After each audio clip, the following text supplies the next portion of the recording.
What's up, guys? In this video, I'm going to be breaking down my $385,000 business funding strategy to a group of like 50 plus entrepreneurs. This is actually a live call I did in my friend's Flip for Miles coaching program. And I'm going to be sharing this completely for free to you guys and opening up to the public so you guys have a lot of free game and you're able to get your business funded to continue to grow and scale. So hopefully you guys enjoy this. Leave a like if you do and drop a comment for anything you guys want to see in the future. Let's get right into it. Gonna get the call started here. So tonight's gonna be all things business credit, which is not something I think everyone should use, and definitely not something I think anyone should use from the get-go. However, it can be a really helpful tool down the line, and understanding what goes into being able to obtain a lot of business credit and best practices is really important, even if you're in the earlier couple months or first year here too, and everything. But Deek, we met. When did you buy the FBA roadmap course? When did you actually take action on that? January 2022, and then I think Okay, I so it was February because it came out February. So it must have yeah, been in February. February Yeah, 2022. yeah. Cool. Because you're a purebred reseller similar to myself, right? Sneaker reselling, right? Yep. And everything, and then switched into Amazon and so literally, so you buy the roadmap right away, right when it comes out. And then for about a year or so, you're just quietly selling on Amazon, right? Yeah, so I was mainly doing sneaker reselling, and as that was dying out, like post-COVID or whatever, like Yeah. I was treating it as like another platform. I was doing like eBay, StockX, Go, and I was treating Amazon as like another platform, basically throughout that entire 2022. And then basically when I saw I barely had any inventory in December of 2022, and I sold out of all of it in like 3 days, and I did like 16K in revenue. I'm like, maybe I should take this a little more seriously, and then I like fully went like hard into it in 2023. Yeah, because if I remember correctly, so you would come to the Sunday call all the time, but you wouldn't say anything though. But Yep. what you did do really well though is you would always come to the live streams because we didn't even know each other. You must have like said you were in Pennsylvania or something like that.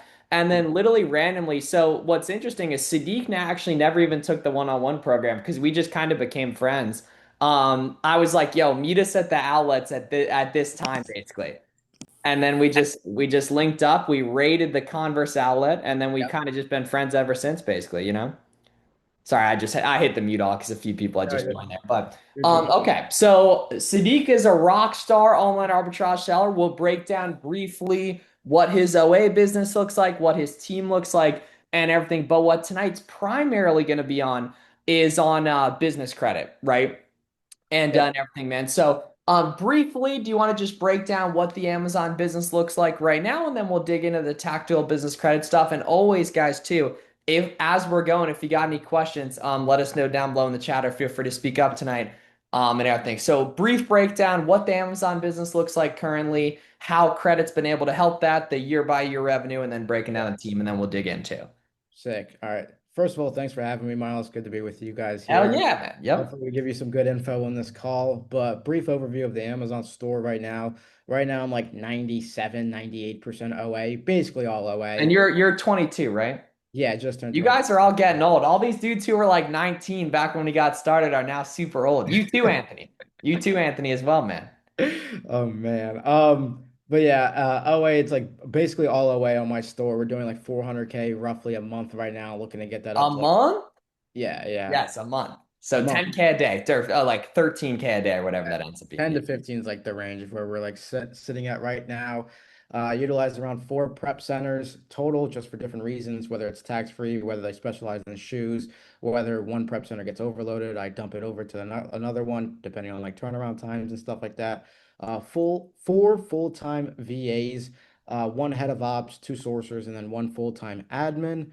And yeah, we should do around like 6, 7 million in revenue this year. Obviously, as like Q1 is kind of slow, Q2 ramps up, and then Q3, Q4, we're in like full effect of like me, Chad scaling and trying to go for like those 6, 800, $1 million months or whatever as we get later into the year. But that's kind of the setup for right now. Sweet. Okay. And then break down the year by year Amazon revenue for me too. So obviously like 2023 was when like Yeah. OA kind of really came onto the scene as like a mainstream thing, you know? 100%. So 2022, when I first started and I was using it as like another marketplace, I have no idea what I did total, but it's definitely under 100K revenue like for that year. 2023, I did around 950K in revenue. And that was 2023. 2024, I did 1.7 million, so I almost doubled. And then last year, 2025, I did 3.2 million, and then we're trying to double again to like 6 to 7 million this year, ideally. Bang. Okay. And like I was saying, 98% OA and everything. So pretty neat on all that. Okay. And then break down, because once again, I just kind of like always like to disclaimer it, like in terms of business credit, like it's only a tool once you really get like once you're already totally off the ground and everything. But we do like to educate on what that can look like down the line because it's a great thing for me too, right? But break down how specifically business credit's been really helpful for that, you know? Yeah, 100% agree with Miles on the disclaimer there. Like, it's not for everyone. It doesn't make sense for everyone. If you're a business owner and you're already profitable and you're doing a good job on the store and you've been selling for a little while and you want to add a little fuel to the fire, like I did in the story I'm about to tell you in a second, then it could make sense, obviously. But again, up to your risk, Yeah. profile and everything like that. But basically, for if we just take it back to like sneaker reselling when I was 16, 17 years old, I didn't even really know what like credit cards could do or business funding or anything about loans or Free anything. travel, like there's going to be a Anything, shitload of anything, stuff we'll talk about anything. with free travel too, man. Yeah. Bro, I didn't know anything. I was running it, so I had a job at 16. I was Papa John's. I made 15K there post-tax after like 10 years Bang. Damn, there. you were low key cleaning up then, man. Toss some Amazon or toss some shoe reselling money in there too. That's exactly why I did the job because it was COVID 2020, so I needed money to fund that. Yeah. So got that. Nothing was happening during COVID. Got like 15K, 10 months, threw that into sneaker reselling. I ran that entire business off cash. I made 100K profit off sneaker reselling while I was in high school. Again, all cash, like no credit cards, no nothing. And then obviously when I transitioned into Amazon, I still don't know much about credit cards or business funding or anything. I'm like 18, maybe 19 at this time, and I'm just running the entire business off cash. And from that 2022 all the way up to March 2023, I kind of got stuck at like a ceiling of like maybe I believe it's around 30, 40K a month in revenue. And then I was like, Really easy place to get stuck with OA too, because it's very easy to spend 500 bucks a day, Mhm. 700 bucks a day, which equates to that 30, 40K rev. Yeah, and I was doing everything humanly possible. I was RA, FBMing or whatever. I just didn't have the cash to do it. I had a very profitable business. RA was like quite literally because I wasn't at scale yet, but it was like literally 20% margin, sometimes more if you throw in, some employee discounts or whatever here and there. But I was stuck at like 30, 40K for like literally like 3 or 4 months. And I was seeing on Twitter all over the timeline. I was meeting some people older than me, and they're talking about get this Plum card, get this Blue business card, 0% APR, extended payback period on the Plum. Like this just can add some fuel to the fire. You have a working model. You've been doing it. You've been doing sneaker reselling, and you've been doing reselling in general for like 3 years at that point. 1 year on Amazon, 2 years of sneaker reselling. You might want to look at this. So that's what I did. I looked into it. In March of 2023, I got the Amex Business Blue and the Amex Plum in the exact same day. My Plum was around 100K limit, which is like beautiful. That's all I really need. Yeah, Amex limits have gone down over the years for sure, I Yeah, feel yeah. like. Yeah, and then the Amex Blue business only gave me like 10K, but that's fine. That was 110K in like funding. That's all I needed for a kid that was 19, 18, 19 years old going to the outlets and FBMing everything. And then from March, April, doing like 30, 40K a month. March, April 2023. 4 months later, August 2023, I did my first 100K month. So we around like, 3, 4X the company at that point. And then that December, like 8 months later from the point I got the business credit, we did just under 200K in revenue. So what is that? Like a 7X on the company that December 2023. And then I just, kept the money in the business, kept rolling it, kept scaling. Eventually got to like 200K a month in like just normal revenue month over month. And now we're at like 4 or 500 roughly. Bang, cool. Okay. All right. So, favorite couple business credit cards for beginners. I'm imagine I'm someone who, okay, like I have good personal credit. I've always paid my bills on time. I started an Amazon business 3 months ago. It's going well. The stuff I buy sells. Yep. I have an LLC. Not that that actually really matters in terms of like your first couple business credit cards, but that's besides the point. Yeah. What should I be looking at? Or should I, which I think I know the answer to this, do I need to decide if I want mainly benefits, if I want mainly free travel, cash back, or like just the best possible highest limits? Like what put those into different buckets? Yeah, my favorite and like overall best credit card I would recommend to beginners, and it's kind of like the first one I got after the Amex Business Blue, is the Chase Ink Unlimited cards. There's two of them, the cash and there's another one. They're both 0% APR, and those are decent on limits if you like optimize your profile decently well and you pay off your We'll credit talk card. about that too, because I know that's really important too. Yeah, 100%. So you need to do that. If you have a decent enough profile, if you have a good enough credit score, ideally over 700 for Chase, you're going to be able to get like decent limits there. I believe I got 28 and 26K there. So like a little over 50K, 0% APR for 12 months. And then they have like the best sign up bonuses and the best like portals, obviously for travel if you're into that. But the sign up bonuses for those cards are like 700 or 750 each. So like you get a free like 750 after you hit like a certain spend bonus.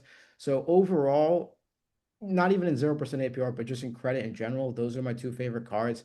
And then if you're like on a little bit lower of the credit side, the like credit score, the Amex Business Blue is like I mentioned, like the first one of the first business credit cards I got. It's it depends on who you are with Amex and like how long you've had credit and all your credit report stuff, how much they actually give you.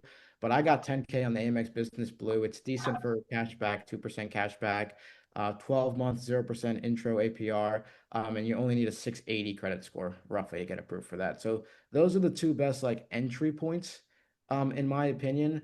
And those for 0% APR credit cards. If you guys are like a little bit later into your journey and maybe like you already have a lot of money in the business, you're scaling well, you have good cash turnover and everything like that.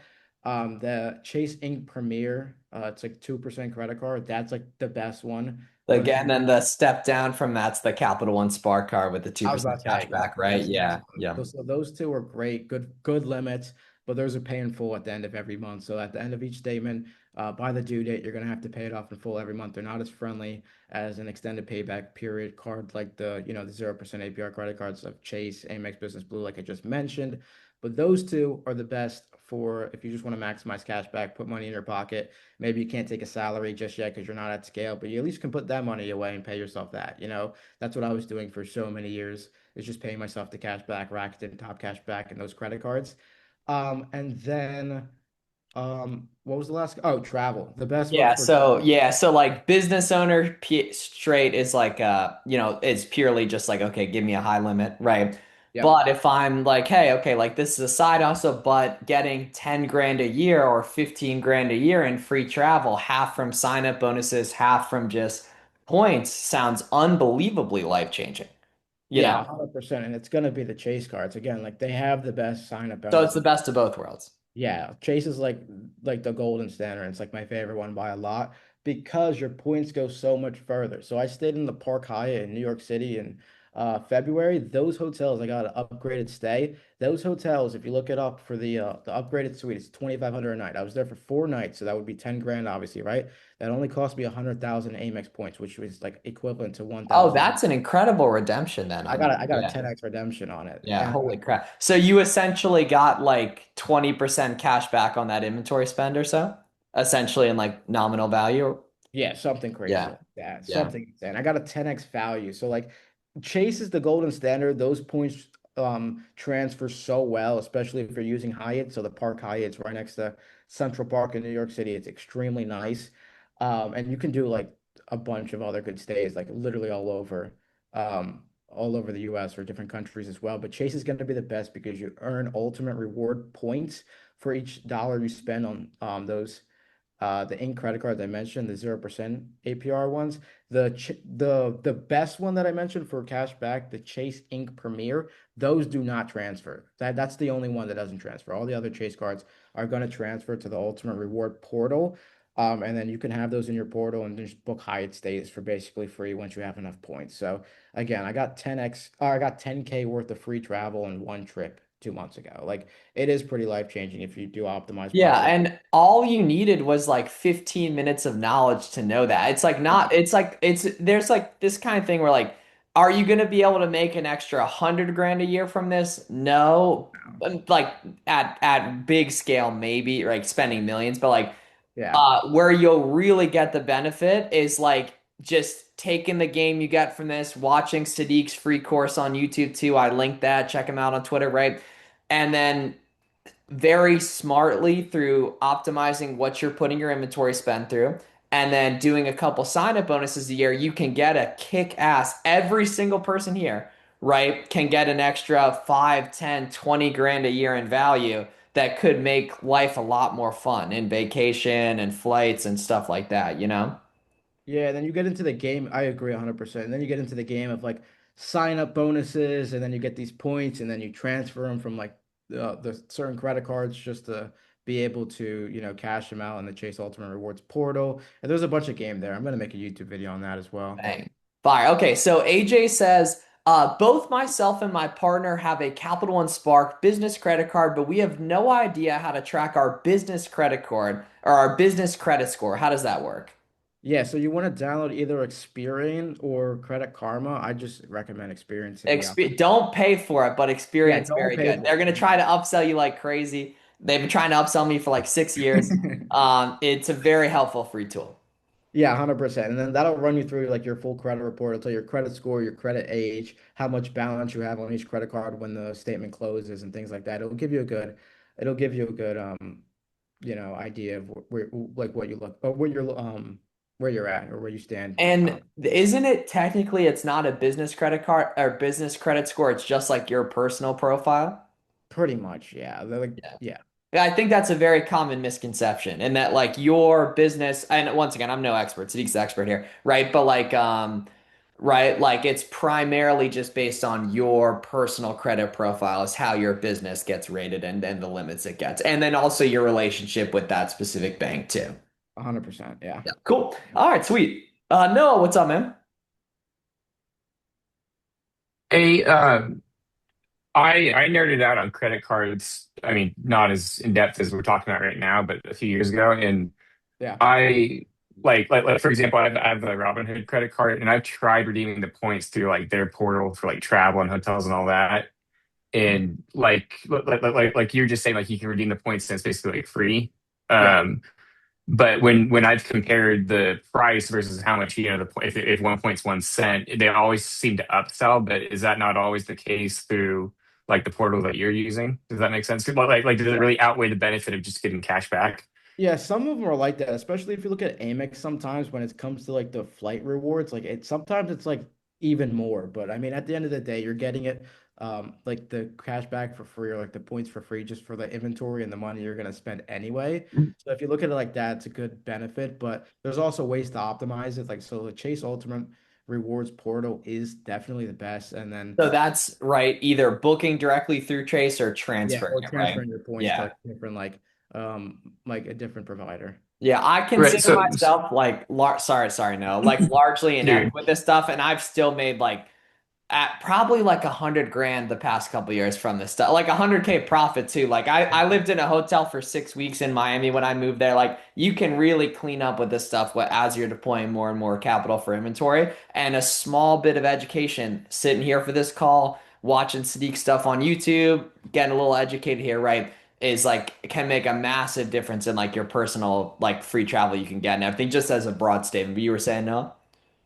yeah, just to clarify, like I like obviously like you can. It's a huge benefit just because it's kind of free because you're already spending the money, so might as well profit off of that. What I'm getting at is like have either like really sat down and thought like is it better to redeem this for hotels and travel or would it not just be better to cash like get the cash value out of it and then book all that crap myself?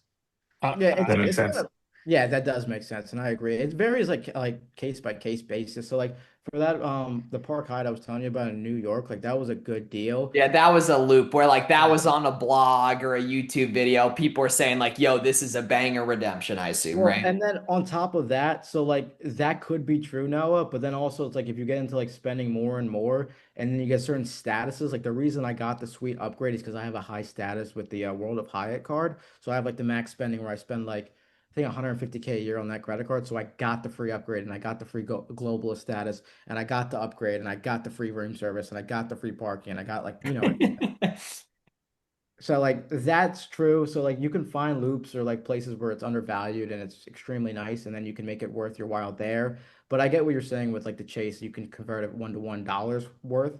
But a lot of times if you do the transfer like portals and stuff like that, or you find a good enough loop, it makes a lot of sense, especially when you factor in like certain statuses. Because if we're all spending here like tens of thousands a month or like working our way up there, like you're gonna be able to get certain statuses too.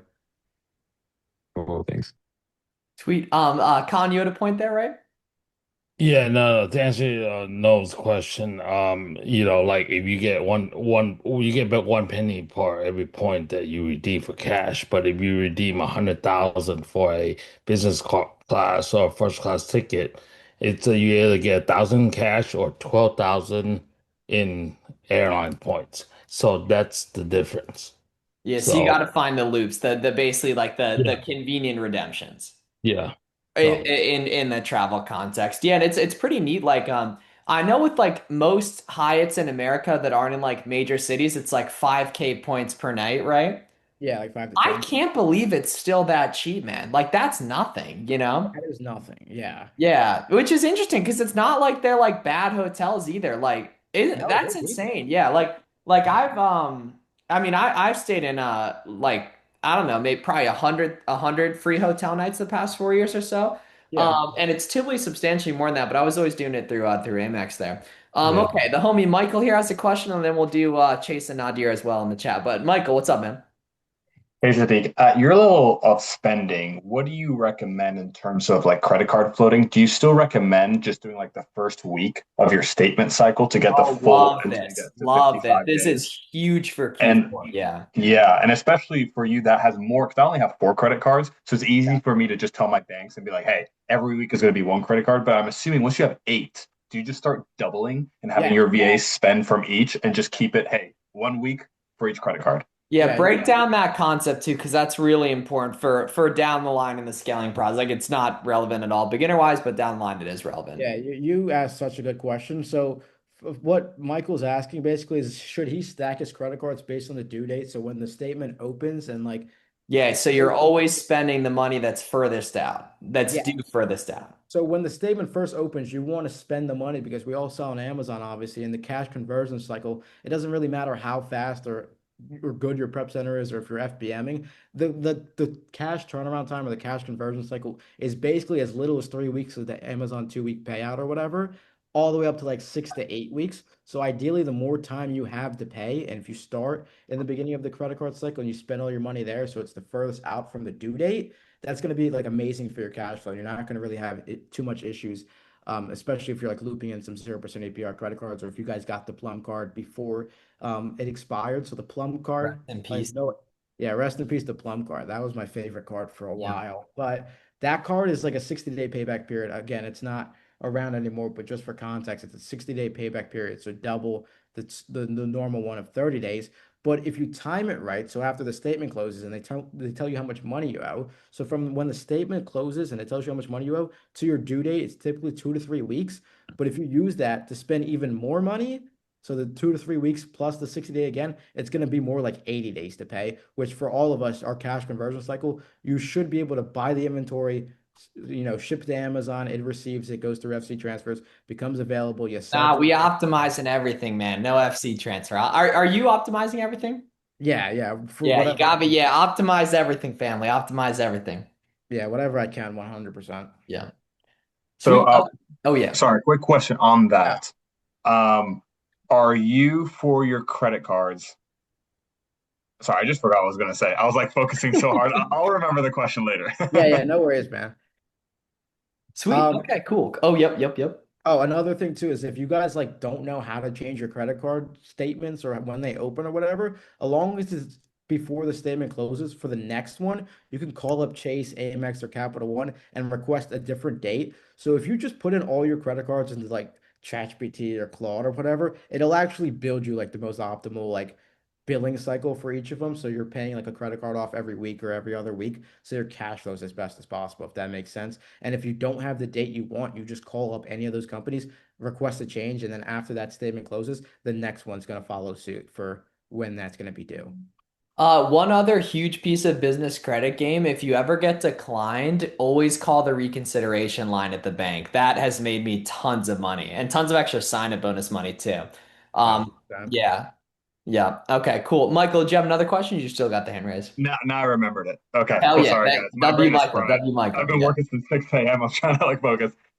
So basically, my cash conversion cycle, I'm 100% FBA. I just got down to 45 days. So by the Okay. time I buy and I Yep. get the money back to my account, it's 45. What should the goal be for people in this group to like, because at that point you can get your 55-day float. Should it be shorter than 45 or is 45 a good goal? It depends on what scale you're at. Like I can't come anywhere close to 45 anymore. Like I'm more like 60-ish because, obviously like higher scale or whatever, but it really depends. Like 30 days if you're doing a ton of FBM, like that's great. But 45 days FBM is like extremely good. So you're like in a very good position to be honest. Oh, Like no, I'm a FBA, not FBM. No, I know. FBA for Oh, 45 got days it, got is extremely good. But I'm it, saying you got could get it down like for anyone else who's doing FBM here, they could probably get it down to like 30 days or like even Yeah. longer.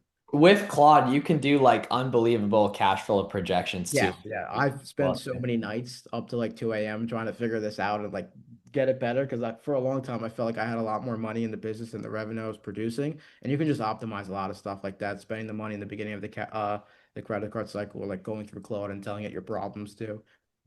Bang. Okay, cool. All right, good question from Chase here. Chase says, if you're balancing inventory versus working capital, wouldn't it make sense to front load with 0% APR and make enough profit to scale with the card that can be paid off, money pulled through, chasing for inventory, then scaling it with Amex Platinum? Let me read that one more Yeah, so essentially, like you front, like in your business credit journey, you start primarily. I think it makes perfect sense. I'm curious your Yeah. take on it. You start primarily with 0% APR cards, which is Yep. kind of the advice you had given. Yeah. Yeah, yeah, Fire. yeah. Okay, cool. Um, Nadir says, I've been in a position where I've opened the Chase 0% APR cards, used for 12 months, then transferred the limit to the next Chase 0% APR card, kept the minimum. I've used up all three cards now. Can I close out one of them, then open it again and get 0% APR again? Yes, you can open it without closing it so you don't lose any limits. So you open that same credit card again, you can as long as it's over 12 months because Chase doesn't want anybody abusing that sign-up bonus of the $750 or whatever. You Okay. can open that same card again, keep all of them open, and then put the limit onto that new 0% APR card. They just won't give you the sign-up bonus again. If it's over 12 months, they will. Or they might have changed it Really? like this month. That This I don't know month how here. that hadn't been They patched. Wow. No, no, I'm pretty sure unless they changed it this month because there's like a big update to like the Chase Ultimate Rewards portal, but otherwise it was working forever up Damn. until So basically, you could have two of the same type yes, of yes. cards open. I got friends Oh, that with like 3 to 5 of the same ones. oh, Yeah, to cycle through the 0% APR, but you keep all the other ones open. That's major sauce that I got from my boy Tom Tran Miles from like Go 2 years OG. ago. Oh yeah. Oh yeah. You keep those cards open because even if you get like a 5K limit or a 10K limit, ideally more, you can put all those limits onto that new one and it's a fresh 12 months. Does that make sense? hell yeah! Thank you. Yes, sir. Damn, that's super cool. Okay, Yeah. sweet, sweet. Okay, I've got the plum, been leveraging the 60 days back, no interest. Hell yeah. Sounds good. Okay. Um, and so what's the 80/20 of travel rewards for Amazon sellers? Like give me like what I need to do in like 2 hours, which it might just be educate yourself on how Chase rewards points work, XYZ. Like give me like the 80/20 of like what would knock out getting everyone here, two extra free flights a year and a week for free at a sick hotel. Like break down what would be required to get something like that set up pretty easily. It's super easy. You would just get like one of the chase cards I mentioned. Don't get the for the travel specifically. I love the Ink Premier card. Don't get that one because it's only cash back. It's not Only cash back on the you Ink Premier. can't Okay. put in the Ultimate Rewards portal or anything like that. So I would do that. And if you're already doing personal spending on credit cards, like for your bills, groceries, gas, or whatever, I would get Chase credit cards as well, like the Chase Freedom. Those ones are good because they convert to the Chase Ultimate portal as well, or Ultimate Rewards portal as well. So just convert your cards to Chase personal and business cards of any of the ones I just mentioned, except for the Ink Premier.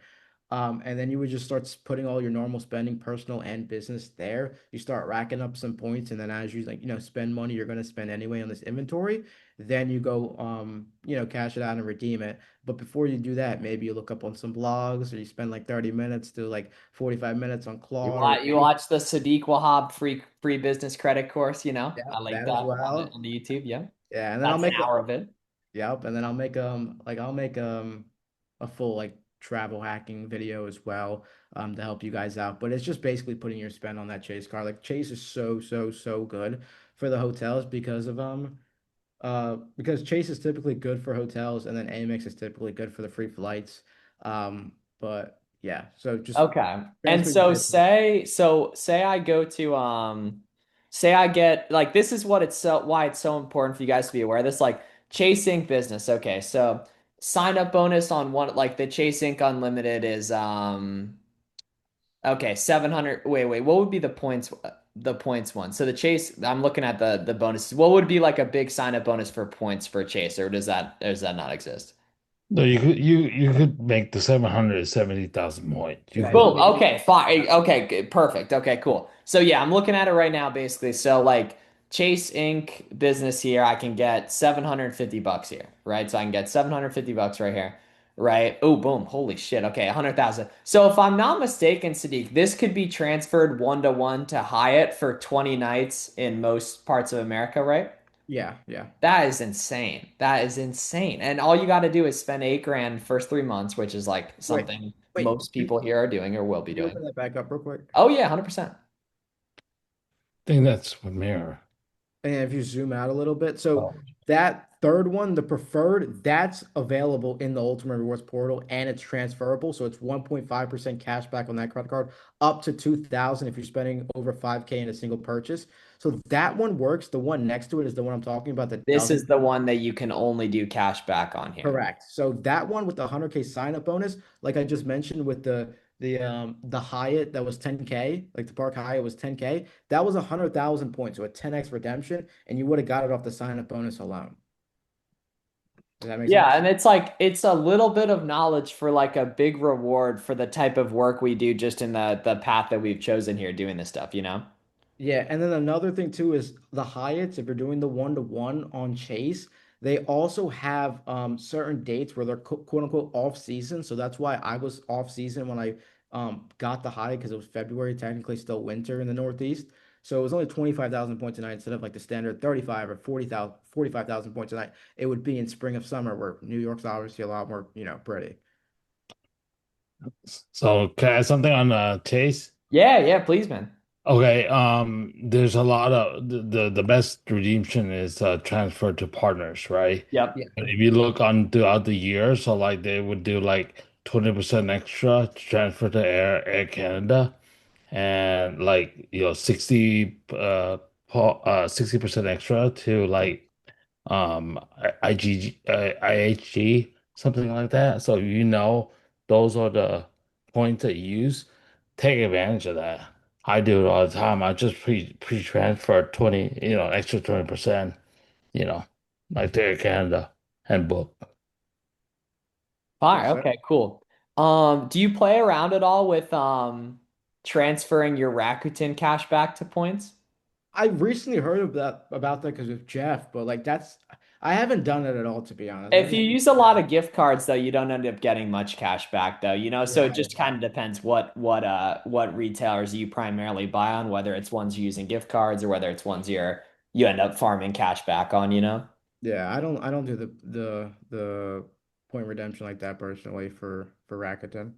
Yeah, Okay. I do, and you get a lot of it. I got like 100,000 last month because of the So conversion. you're going to the Park Hyatt. You tell the wife you're going to the Park Hyatt in New York City, right? Yeah, Yeah, yeah, right. Yeah. Fire. Ooh, good question from actually another Sadiq. uh-oh. Also a tax-free king. Actually, we There have we two go. Sadiqs here that are both young tax-free kings. Okay, break down how the hell credit age matters, and I'll give my take on it as someone who I was like going to war for this stuff back in the day, as well as what it looks like to build a relationship with the bank too, and your favorite banks to build relationships with. Chase is going to be the favorite as always. Like that's the golden standard in my opinion. But credit age, it matters to an extent. Like ideally, like if you want a max limit on like a 0% APR credit card of like 100 to 150K on a single bank, like they're gonna want to see 5 years plus of credit history. But as you guys saw, if like you look at my free course or whatever, I got 385K in business funding at 21. So I only had credit for around 2.5 years at that point. So if you have other things that make up for it, like it's like a whole pool that they look at. It's not just the credit age. The credit age matters a lot, yeah, but like they also look at your credit score. They look at how old your LLC is. They look at your utilization across all the credit cards. They look at how much personal credit card accounts you have. So any late payments or anything like that. So if your credit age is not too high, it's okay. You can make up for it in other ways, or you can do other things to optimize it as well. But obviously, the more or the longer it is, the better. But there's other ways to get around that. You know what I mean? Fire, cool. Damn, super fire. Okay, cool. That sounds good here. What's up, Noah? Just touching on that, you mentioned how many personal lines of credit you have. Mhm. I've heard like both sides of it that it's good to have a lot of different lines of credit because it shows that a lot of different people trust you. But I also heard that it shows that you're really you have access to a lot of credit and it might be a little bit more high risk. Is that would you say it's good or bad to have like a lot of credit cards on your I mean, file? up front when you get all the inquiries and whatever, like it's not the greatest in the world because sometimes like if you have like 5 to 10 No, inquiries. I'm talking about down the line after you just to have them.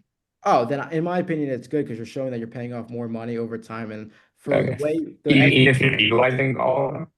yeah, as long as the utilization gets paid down before you like go apply for like these bigger limits or whatever, if does that make sense?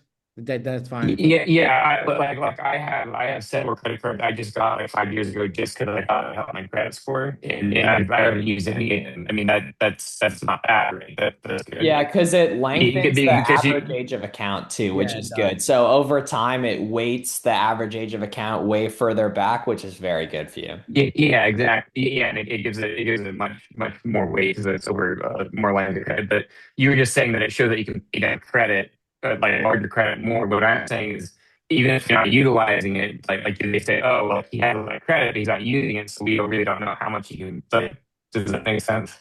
No, that does make sense. In my opinion, the rule of thumb I follow and the SOP I do for when we get people funded and when I do it myself, I keep those cards open because I think it's more beneficial to have those cards open to lengthen the credit history to show that you've been paying off the cards, you don't have any late payments, low utilizations, and the credit history is like longer, in my opinion. I've heard both sides. Yeah. So you don't think it's a detriment to I don't think so. have that? Okay, cool. No. Sweet, sweet. Oh, Patrick, it is so beautiful to see your optimized shipments cooking so quick, man. I'm fantastic for many reasons, but especially that. Gia, what's up, dude? Yeah, I was watching Sadiq's video earlier today during my lunchtime at work, and he was talking about being patient. Don't go crazy trying to open a whole bunch of credit cards. Wait like 30 days. So Yeah. should you, can you talk a little bit about that? Like, should you open your credit card, wait 30 days or 60 days, and then open another one instead of trying to get two, three in 1 month? It depends on the sequencing and like what your strategy is going into it. If you're trying to get a lot of credit in one time, you might have the credit card stack, which means just like getting two credit cards like I did with Amex in the same day with Amex Plum and the Amex Blue Business. It So just the depends. so the inquiry only shows once when So it's they, you in both yeah, of them. Yeah. yep. That and then also it depends on the what bank you're going for too. So like Chase, they don't allow a so the rule, 230. It's yeah, 230. yep. And then the rule of thumb we normally follow is just like one credit card or like one of those like double stacks per 6 months because you don't want to show them that you're high risk and you're trying to get a ton of credit cards. We try to be patient on the Chase side because I've seen people get like a 2K limit and that's like kind of pointless because you waste the inquiry and it's like that limit could have been a lot more if they just were a little bit more patient. You know what I mean? Yeah, there's a time in every young man's journey as an Amazon seller where you have to take off buying all of January because All of January. you fucked up your personal credit going crazy during the holidays, and that is purely a young man or That young person activity because you're not worrying about buying a house and shit. This is a very unique point. Like where like, you like I remember bro arguing with my mom so hard to let me deploy further on FBM stuff. Actually, my mom was for the boys, to be honest, with that. It was my dad was tight. He was like, "Where is your money?" I'm like, "Just fucking trust me." And like a few years later, obviously like, I We was have, so we right have, we have the about it. same story. I did that for 2 years in a row, completely wrecked my personal credit. But when January hits, you're super liquid. You You have a take lot the of whole money. month off. You You got a take the bunch whole of bread, month you off. take the whole month off, You lower right? the, You you know? get that credit score back up. You get the Yes. utilization And you down. and what you're doing in that and once again, it's like I hope none of you guys have to deal with that. If you guys will, right? But like what you're doing in that process is you're moving everything to business credit long term because that doesn't affect your personal credit score, if I'm not mistaken. Correct. Yeah, unless it's like the Capital One Spark 1.5. Do not use that Yeah, credit that card. if you get any business credit card, do not get Do that not one. let it be that one. I think it's like the only one that reports personally, right? There's one more, and I don't remember what it is because it's not that TD Bank. popular. TD Bank. Yeah, it's TD Yeah, if Bank. you're even thinking about TD Bank, you probably already hit all the good sign up bonuses, so you won't be that mad about it, to be Yeah. honest, you know? Yeah, but Um, I wish I knew that for the Capital One 1.5%. So Mhm. if I can save anybody's credit score here, I hope yeah, I hope. the good Capital One is the 2% cashback business credit card. That one's fantastic. I've used that for like 4 years in a row. That one's awesome. I just got that for Q4. They gave me like 150 bands. Damn, I'm surprised you didn't already have it. But I mean, obviously, I get it. Like that's a fire one too. Yep. Okay, cool. So, I personally, back in the day, Amex used to be kind of the kings of limits, and no one talked about Capital One, and Chase was a little stingy. Yeah. Now, Capital One seems fire, Amex is a little lower, and Chase is really good for big limits, if I'm not mistaken. So Chase up to 150K is what they'll pretty much allow you before requesting business docs of like tax returns and like revenue and all things like that, profit and loss and blah blah blah. You can typically get up to 150K with Chase before they start getting like the needing paperwork or whatever. Capital One's extremely good. All my OA Chad Scaler friends or whatever, like I got 150 off rip. I know my buddy Tim got 150K off rip. I know Sawyer's at like 400 plus K. Like that in my opinion, and I know Jeff's at like a million. So like at Capital One, that 2% card, in my opinion, it's like one of the better charge cards and it has all the benefits of the 2% cashback. Yeah, it's a normal charge card where you're gonna have to pay the statement off in full at the end of the month. But if you really are scaling and you just need more limits or whatever, that's Capital One, in my opinion, is the best for the limits. Chase is the best for the rewards, and then Amex is kind of just dropping the Some ball. good sign up bonuses here and there, Yeah. definitely with Bonuses Amex. and It like looks cool. You'll lose credit card roulette more often because you'll be putting in the metal one. Everyone else will be putting in the plastic chase ones, yeah, which is not a benefit, obviously. lost a little too much of credit card roulette putting in my platinum. Yeah, no, that's very you got Yeah. to put in like the shitty debit card when you're putting in for credit card roulette. Last week, Um, last week I put in my Discover card and I won. Yeah, not a good time. Sweet. Okay, um, cool. Guys, so what other oh sorry. What other oh, questions you guys have too? And then as well too. Yeah, what's up? oh, a little bit more about credit line. The Yeah. Amex Blue. Yep. Whatever the credit limit they gave you, Yeah. test it.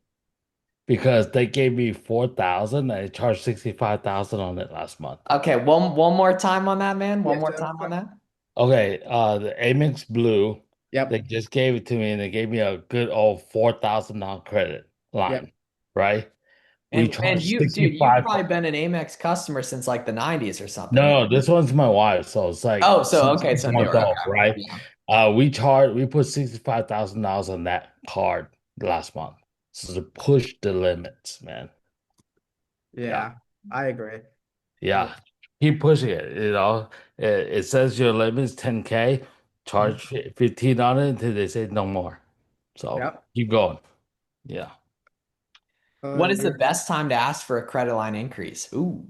after you've been paying off your cards consistently for like 3 to 6 months and you have a good relationship with the bank and you're paying off your cards in full and you optimize and you have everything together, your credit score is good and everything, that's probably the best time. So like if you like let's say you got a credit card and it's not the limit you want or whatever and you pay all your cards down in full, you keep your credit score up and you do everything you're supposed to be doing that we all know what we're supposed to be doing with these credit cards anyway. After like 3 to 6 months you can call them and request. That'd be the best time. Sweet. Okay. And then so I assume, I mean, all of us do this basically, like all of our friend group that we've talked in detail about these things, but you Mhm. got to bank with Chase, I assume, right? You have to, yeah. Even if Yeah. it's like Like when I first got my Chase credit cards, like I got like the little hint from the boys. This is why you guys should be networking and posting on social media. Like I know Miles is telling you to do. I got a little hint from one of my boys. It's like, hey, if you have a Chase bank account, they're gonna give you a little bit more limits. So I open up a Chase bank Because account. they have reason to. Yeah, Yeah, like they yeah. they want you to be making money if you're banking with Chase so that you keep it with them, you know? Yeah, so I had a Bank of America. I opened a Chase. I sold myself like 10 grand and then I got a 30K 0% APR credit card off rip. And I sent it in the group chat and I got a 44K limit on my Premier that same day. That's 72K and added like, limits in one Yeah, day. and one thing that's kind of changed as the world's evolved is like you might be worried about doing your business banking with Chase if you don't have any Chase branches locally to you, but let's be honest, like when was the last time you actually needed to go into a bank for something? You know what I mean? It's like in Pennsylvania, where I'm from, our Yeah. closest Chase branch is like 45 minutes away. Like I live in the middle of nowhere, Boom. right? But Six. it doesn't matter. It would really matter 10 years ago or 20 years ago, but it doesn't matter these days with online business, you know?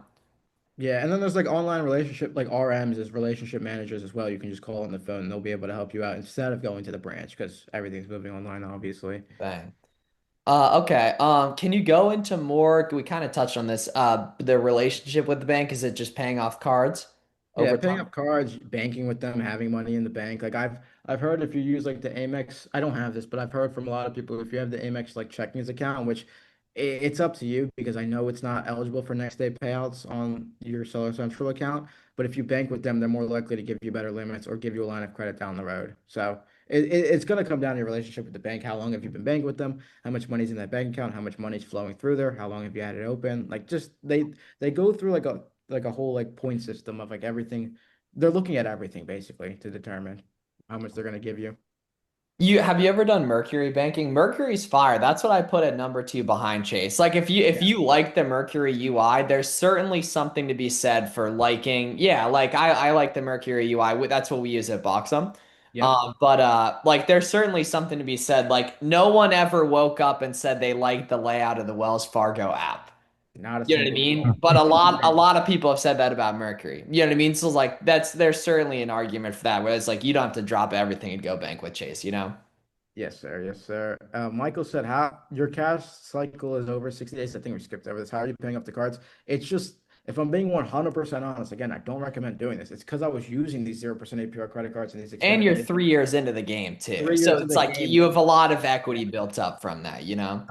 Ton of money in the business where it's like I have way more money in the business than I have credit lines. So like it just cycles. So long as my inventory, like I'm buying good inventory, managing my payouts, repricing accordingly, like I'm always gonna have good cash flow. And I don't have to worry about paying interest. Got it. Because I'm thinking like what the math equation is, but Hmm. like because I'm thinking, well, if you take 60 days or longer, you can't pay off that credit card. But if you have enough rolling average and enough money, then the profit basically there's so much profit that it covers for the delay. Yeah, Michael, I agree. you gotta go put up 100 ball with 20K profit this December with FBM, and that's just gonna fix everything for Gonna you. fix all your problems if you just All of yeah, it. Yeah, literally, like that's do it it. better, Dude, make like money that more, and bought me, bro, dude, going hard, my first Q4 heavy, like that bought me so much freedom, man. Yeah, cool. Thank you. Yeah, because it's a very good point though, right? And that's why like yeah, that's why like business credit's an advanced thing, not like a beginner tool. Now, should you be planning for that stuff here and there? Yes. Should you understand the way some of these rewards programs work? Should you do one sign up bonus a year? Probably, you know what I mean? yeah. And everything, yeah. Yeah, plant the seeds for later, get the chase cards or whatever. Do whatever you have to do so when it comes time later and you're actually like scaling or you're at scale and you're hitting those like 30, 50, like 60, 70, 80K months or whatever, you're in a great position. You know what I mean? Yep, yeah. I switched to Chase just because I wanted the business bank account bonus. I was doing shoes at the time, which is Yeah, more yeah. kind of cash based. So like I Yep. like low key did need the bank back in the day. But then I ended up just liking the UI and wanting the credit cards and stuff. And then I started doing Amazon, so like it made sense to use it more, you know? 100%. I agree. Sweet, cool. All right, what other questions you guys got for us? We got 10 minutes or so left here. Gio said if you have Chase for personal banking, will that help you get business credit cards to get a higher limit? Yeah, it definitely will. Like any relationship or any other like extra things you can have with Chase, the bank account, the history with them or whatever is just gonna add to that. Yeah, you should get business set up there too, Gio. I feel like it just makes sense. Yeah, being a private client does Yep. help. Fire. Cool. And thanks for being here with us tonight too, guys, as well. Sweet. Yes, sir. Yes, sir. Yeah, Here. 100%. And if you guys have any like Amazon questions too, like I was just gonna say that, man. I I'm mean, this is fully a an Amazon. gigantic OA seller. Yeah. I'm fully in Amazon. Like we're gonna be trying to get up to like the 800 million dollar months by like end of Q3, Q4. So like whatever you guys have, fire away. While I'm here. Hey, I have Later a on. question. Oh yeah. What's up? What's up? So I usually get my credit cards through Credit Karma. Uh, do you Oh, recommend I sorry just for go? missing your question, Sean. That just came back. That's okay. My bad. Totally my bad, man.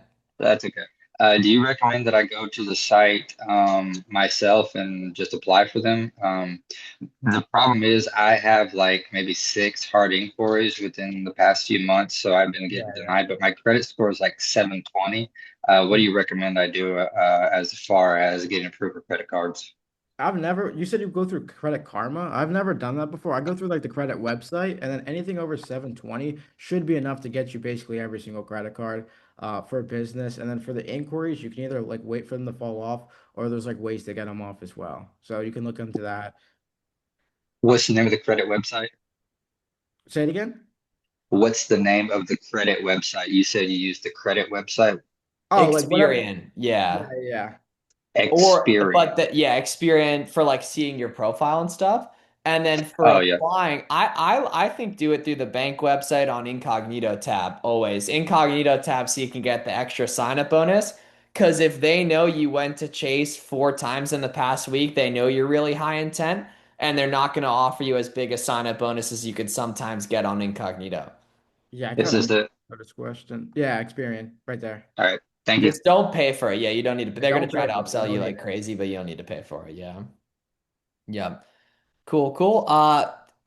Business documents, Google Drive, easy. You know, your LLC docs, you can always get that from your email typically. Yeah, I just put it on Amazon my statements you can get easily. got You a know, whole my Google Drive LLC stuff is what it's called. yep. Henry asked about balance transferring from business cards to personal cards. You probably would have to liquidate it, which I think there's like some legalities around that and stuff, right? Or Wait, liquidating your business credit so card? bit like transferring essentially personal debt to a bit. That's like I not just that alone. I don't like the idea, but I I don't technically would either. be possible, right? Yeah, I would, but Yeah. I don't like that idea at all, to be Yeah, honest. yeah. It's like, it's build a baseline, FBM skills, and then down the line can chat scale. Did the banking one. Yeah, so categories you like on Amazon, man. Because you're doing the prep center model. So high average sale price Yeah, it typically. has to be a higher average sale So price for me. less grocery, less pet supplies, less I beauty. Oh, don't I guess beauty's high ASP. Yeah, beauty's fine. Like anything over like 30, $35, you're in a good spot, to be Break honest. down that math too, because that's like some gangster math for what Yeah, people it can look is. forward to, right? The But way like prep centers save you money and time. it's like the economies of scale as well. Like as you grow more and as you raise the ASP, like your percent of cost for revenue goes down over time if you're raising the ASP. So let's say you're selling a bunch of units. I'm gonna try to do this math off the top of my head or whatever, but just try to follow or like stay along with me. If you're selling like $100,000 a month and you're selling 10,000 units at $10 each and your prep center cost is $1, obviously that's a high percent of your total Yeah, cost. and the nice thing is that the more expensive the item sell, you still pay the same prep cost, but your competition's paying sales tax, assuming that it comes from non-tax exempt websites. Yeah, and then for that as well, like if you're paying $1 per unit for 10,000 units, that's $10,000 in prep fees. My first $100,000 month was a little bit over 1,000 units sold, and I only paid my prep center around $1,000 total because my ASP was $100. So like as Amazon obviously increases fees over time or whatever, which shouldn't scare you, if you're raising your ASP, you're doing what you're supposed to, you're sourcing good inventory, that 30 cent bump doesn't affect you if you're sourcing great inventory at a good enough ASP. I ideally like to be over $30 for my prep centers or like for the my ASP to the prep centers. Because those grocery sellers or like those people selling super low ASP stuff, when a 50 cent fee comes in or whatever, like that's half their profit on some of these, Yeah, units. average sale price is ASP there, and that's why like you'll notice guys like people who do wholesale on Amazon, they tend to more often than not use have their own warehouse because with wholesale there's no sales tax on anything.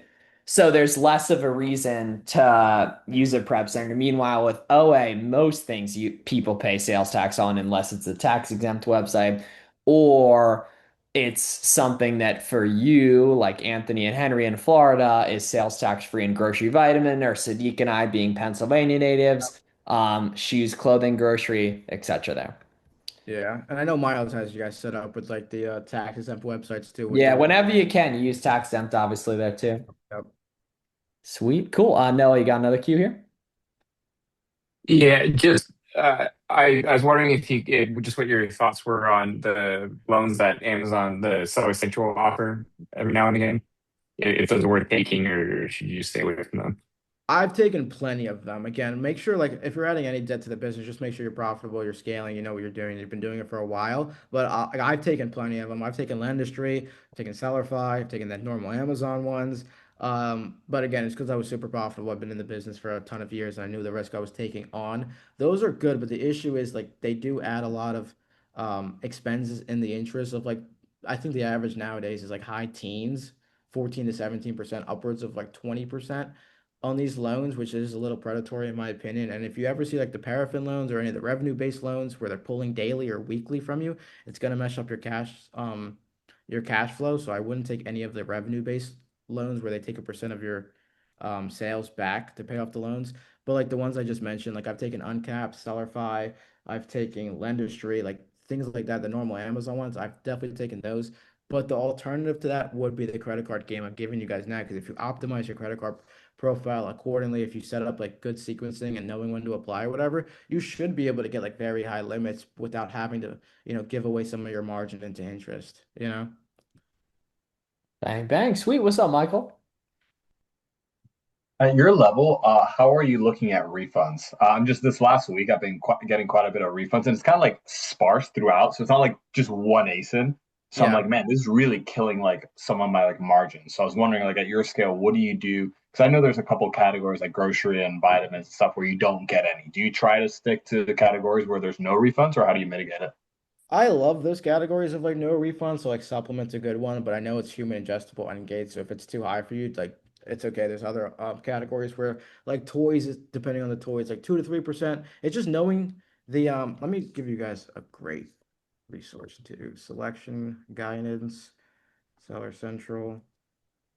Save, copy, paste. If you click on that and you go onto the category or the product type of what category you're trying to sell, they're going to give you an average return rate if you scroll down just a little bit of that like of that niche and that sub niche as well. So like if you're looking up like backpacks or whatever, it might be an 8% return rate. So you know that going into like when you're sourcing, if you like your normal return rate is like 4 or 5% and you normally source at 30% ROI, but you go onto this website, the category insights, this is directly from Seller Central, and it might be a 10% return rate. You might have to bump that up to 40% ROI, so you're still making your 15% margin at the end of the month or whatever, right? Or if maybe you're doing grocery and it's like a 10,000 monthly sold item, but you know it's like a 1% return rate or even lower because it's no returns, you might be able to take a 20-25% ROI to get that same margin or the gross margin, you know what I mean? And then in terms of the back end, when you do get those returns, how do you liquidate them and like how do you get that money back into the business? You could do that eBay yourself. You should be filing these safety claims if you're doing FBM. You should be there's another one. I have a service that does it now. I forget what it's called, but there's an FBA one as well, where it's like switcheroos and stuff like that, where you should be clawing back money wherever you can, and then you should be selling those used products and getting rid of them however you can, whether it's eBay or whatever. But I personally use a service for that because I just want to focus on making money and just clawing back whatever money they can get me, throwing it back in the business. Yes, sir. Okay, guys, as well. So I'm gonna or I'm gonna link Sadiq's X account and his YouTube where he talks about business credits. There's like an hour-long free course where he goes in a lot more detail than we touched on tonight. And then definitely follow the homie Deke on link his account. Link his account, my bad. On that. So that's really good stuff. And Sadiq's someone I've been lucky to get to know the past couple years. We've become now at this point really, really good friends. We hang out, whenever he's in South Florida, which is a blast. Yeah. And everything. And literally I met him, he was just on the roadmap calls every Sunday, honestly. And everything here. So it's obviously a great time.